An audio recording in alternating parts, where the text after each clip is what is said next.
I think the other thing that's if you went all the way back to February of this year, all the way up to then, the whole thing was about sustainability, right? So what are we going to do as retailers to well, I mean, any business, you know, it's absolutely in the mindset of any business now to get hold of that.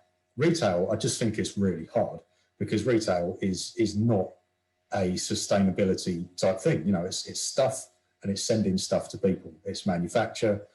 It's, you know, pulling stuff out of the ground to make those things. It screams bad environmental image.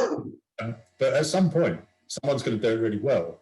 And I know we've had this sort of lost year, if you like, where we've all been stuck in other things. But if it wasn't for this year, you know, companies would have been pretty focused on sorting that out.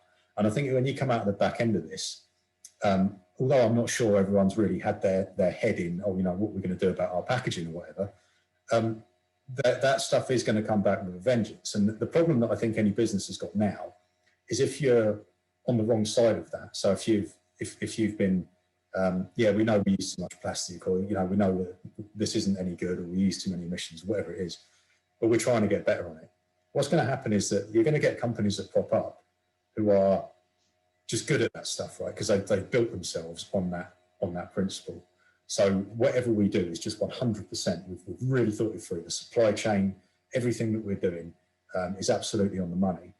And if they can just get the costs to be broadly the same as you would pay with someone else, I think those people are just going to just absolutely shove you out of the way. People tend to talk a good game on, oh, you know, I shop environmentally and all that. I think from the evidence that I've seen, that's absolutely not the case.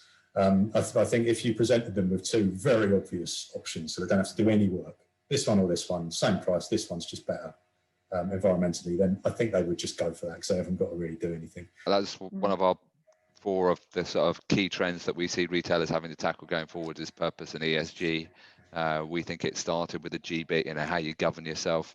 Then David Attenborough found the whales eating plastic, so it went to E.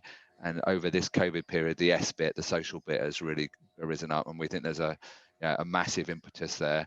And partly, I think you're spot on, right? You know, what people say and what people do, there can be a disconnect to. But what we are definitely seeing is the rise of more people saying it does inform their purchasing decision. I agree with you; they don't want to pay much more for it.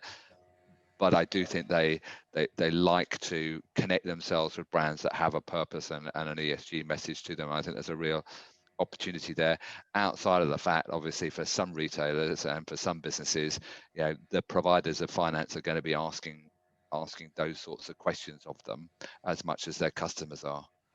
So whether that be the banks, the private equity houses, the public listed markets, or in fact their own shareholder body saying, what are you doing on this? And it does have to be right at the core and the mainstream of what you do. And I think those businesses that do build themselves with it at that core will have a great opportunity to succeed going forward.